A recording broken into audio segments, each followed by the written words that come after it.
Good morning. आज का topic है विभिन्न विद्यालयों में संदर्भ की संकल्पना। इकाई फर्स्ट में है। इसमें तो विद्यालय की जो संकल्पना है किस प्रकार की हो सकती है। इसमें concept of school in variation references किस प्रकार के संदर्भ के बारे में। तो विद्यालय की जो विविध संकल्पना उसके विभिन्न रूपों से प्रभावित होती है। विभिन्न रूप होते हैं जैसे है मानवीय, भौतिकी, प्रशासनिक, वित्तीय। और इस जो संदर्भ जो कुछ विद्वानों ने कहा द्वारा के विद्यालय को सामुदायिक संसाधन भी कहा है, ग्रुप में कहा, क्योंकि चारों जो होती हैं मानवीय, भौतिक, वित्तीय, प्रशासनिक, तो इसको सामुदायिक एक ग्रुप बनाया, संसाधन बनाया। कुछ विद्वानों ने इसे मानवीय संसाधन के रूप में स्वीकार किया, माना। कुछ विद्वानों ने कहा कि इसको भौतिक संसाधन के रूप में मान्यता प्रदान करते हैं विद्यालय को, जहाँ विद्यालय चलते हैं। तो बहुत से विद्वान जो होते हैं प्रशासनिक संसाधन के रूप में विद्यालय को मान्यता प्रदान करते हैं।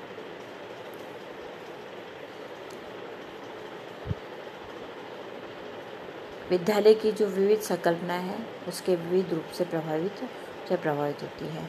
जिस प्रकार से कि गुरुकुल में जो विद्यार्थी होते थे, छात्र जो होता है वृक्ष के नीचे बैठकर ही शिक्षा ग्रहण करते थे, और तथा शिक्षा का गुरु का आदेश उनके लिए सर्वोपरि माना जाता था, क्योंकि आदेश गुरु की अवहेलना नहीं कर सकते थे, सर्वोपरि होता है वो। जैसे गुरु, जैसे हम परिवार में रहते हैं, पेरेंट्स की बात को सर्वोपरि मानते हैं, उसी प्रकार से विद्यालय में गुरु का जो छात्र जो थे गुरु के आदेशों के पालना करते थे।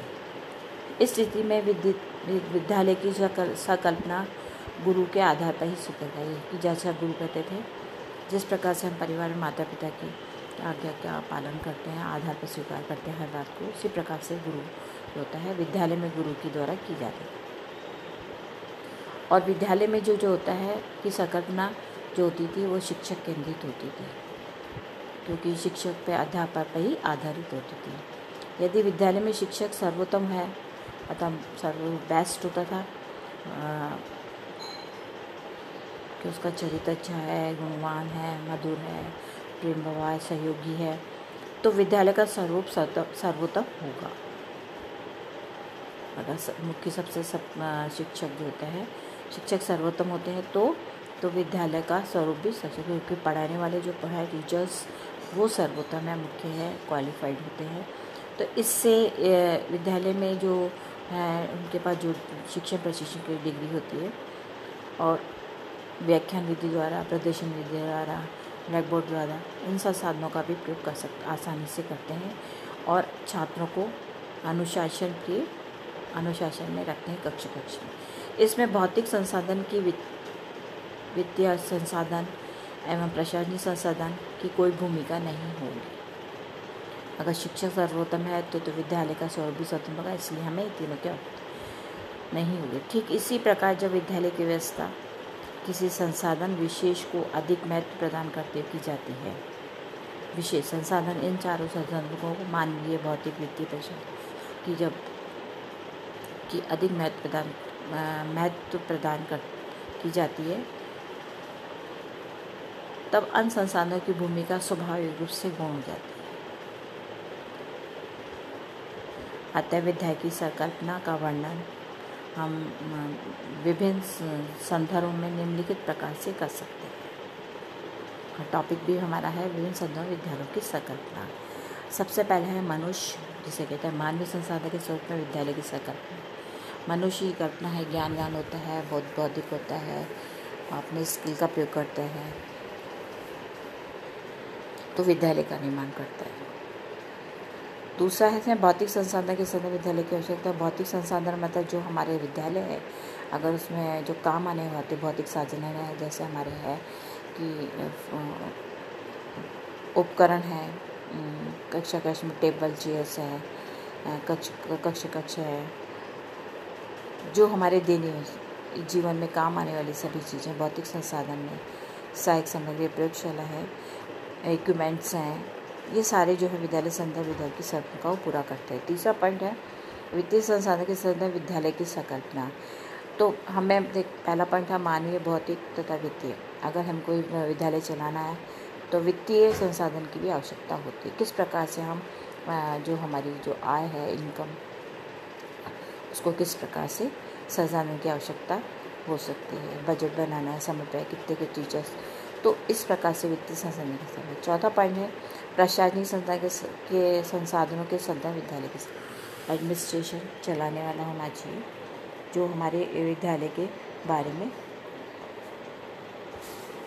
तो इसमें पहला पॉइंट हम पढ़ेंगे मानवीय संसाधन के संदर्भ विद्यालय की संकल्पना। ये सर्वोपरि है, मुख्य है। विद्यालय का सर्वोपरि भूमिका मानवीय संसाधन की होती है। मानवीय संसाधन का उपयोग जितना अधिक सर्वोत्तम उपयोग होगा उतना ही वह विद्यालय आदर्श रूप में माना जाएगा या होगा। तो इसमें पहला पॉइंट है शिक्षण अधिगम प्रक्रिया को विद्यालय का प्रमुख अंग माना जाता है।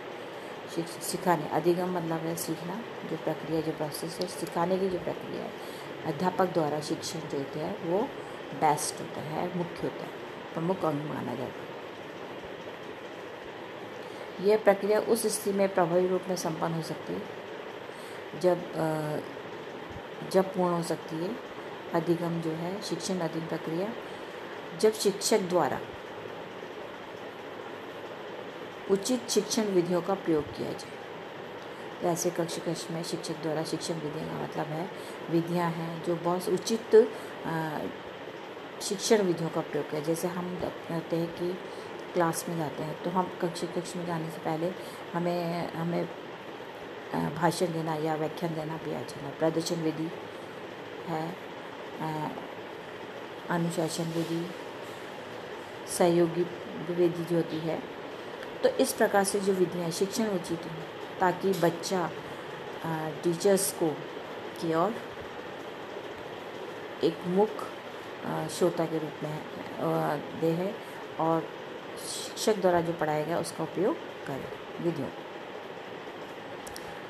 तथा शिक्षण अधिगम सामग्री का प्रयोग किया। अब शिक्षण अधिगम सामग्री जैसे अधिगम सामग्री जैसे चौक, डस्टर है, है ब्लैक बोर्ड पे है, चार्ट मॉडल है, चित्र द्वारा है, वास्तविक हम वस्तुओं द्वारा भी प्रदर्शित करते हैं, किसी चित्र के ग्राफ के द्वारा। तो हम शिक्षण अधिगम सामग्री का प्रयोग किया है शिक्षक द्वारा उचित समय पर उचित शिक्षण विधियों का और शिक्षण अधिगम सामग्री का प्रयोग करें। इसी प्रकार एक आदर्श विद्यालय जो का प्रधानाध्यापक भी विद्यालय को आदर्श रूप प्रदान कर सकता है,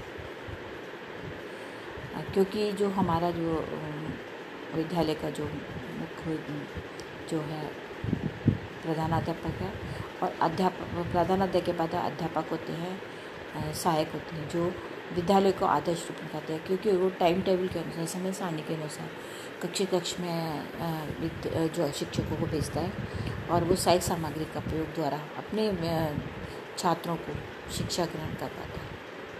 इसमें कुछ मुख्य तत्व भी दिए गए हैं। पहला पॉइंट है कि प्रमुख तत्व में शिक्षक विद्यालय का केंद्र होता है। अगर इस सेंटर मुख्य होता है, केंद्र का मुख्य बिंदु जो होता है शिक्षक ही पहला पॉइंट तत्व में। दूसरा पॉइंट है इसमें शिक्षार्थी भी विद्यालय की संकल्पना का प्रमुख ही माना जाता है, क्योंकि शिक्षक का प्रमुख का मतलब है वो लगन से, इच्छाओं से, अपनी जो रुचियों से अपनी जो है पढ़ाई करता है, अपनी प्रतिभाओं को से वो अपनी कंपटीशन में जीतता है और समय समय पे शिक्षक द्वारा उनको योगदान मिलता रहता है। तीसरा पॉइंट है प्रधानाध्यापक प्रमुख कड़ी होता है तथा प्रमुख आधार होता है, क्योंकि जो प्रधानाध्यापक केंद्र बिंदु माना गया है, केंद्रित, और यही प्रमुख कड़ी होता है, स्टार्ट एक से होती है अगर हम कड़ी को तोड़ दें, वैसे के प्रिंसिपल प्रधान अध्यापक अगर नहीं हो, मुख्य नहीं होगा, तो कार्य अव्यवस्थित होगा विद्यालय का, जो मानवीय संकल्पना को पूर्ण नहीं कर सकता तथा प्रमुख आधार ही माना जाता।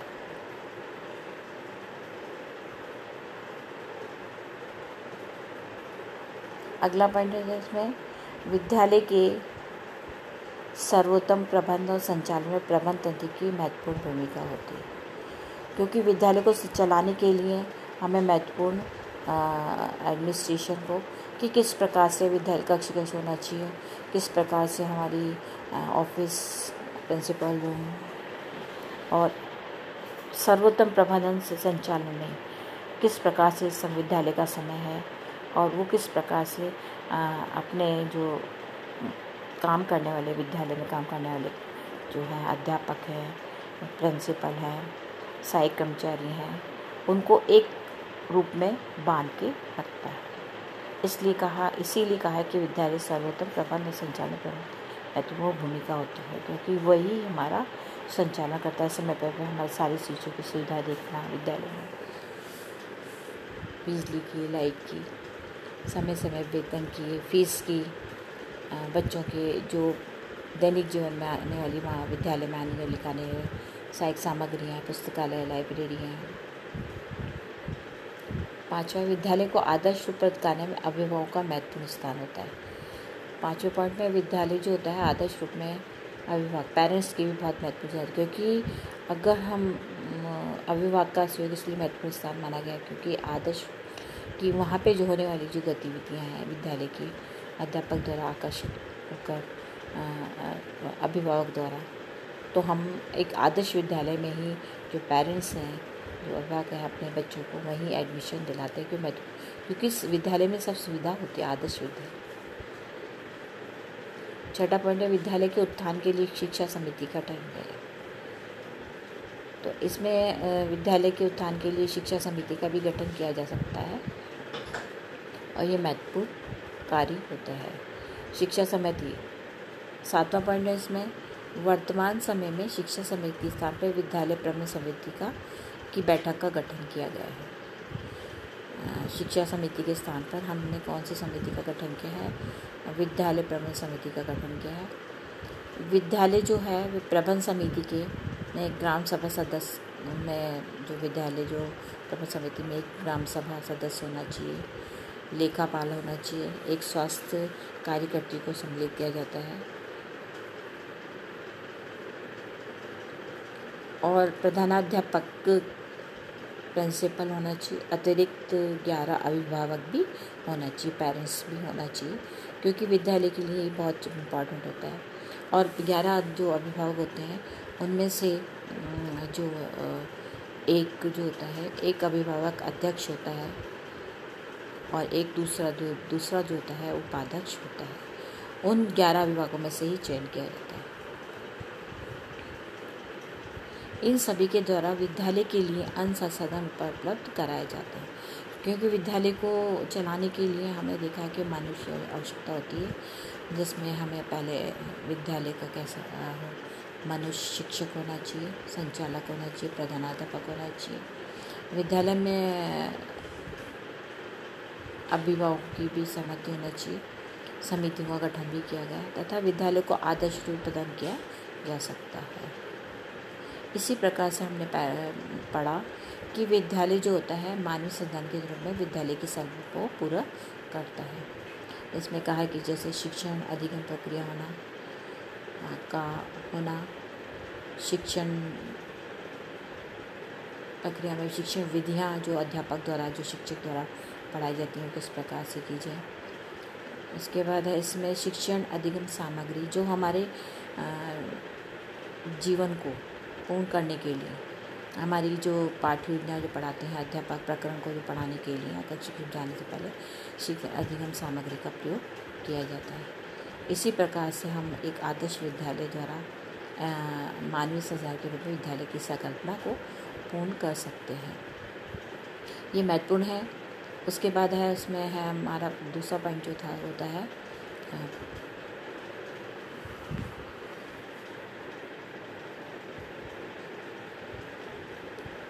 मैं जो अगला टॉपिक है जो हम पढ़ेंगे, मानवीय भौतिक संसाधन, वित्तीय और संसाधन, यह हम अगले नेक्स्ट उसमें टॉपिक पे पढ़ेंगे।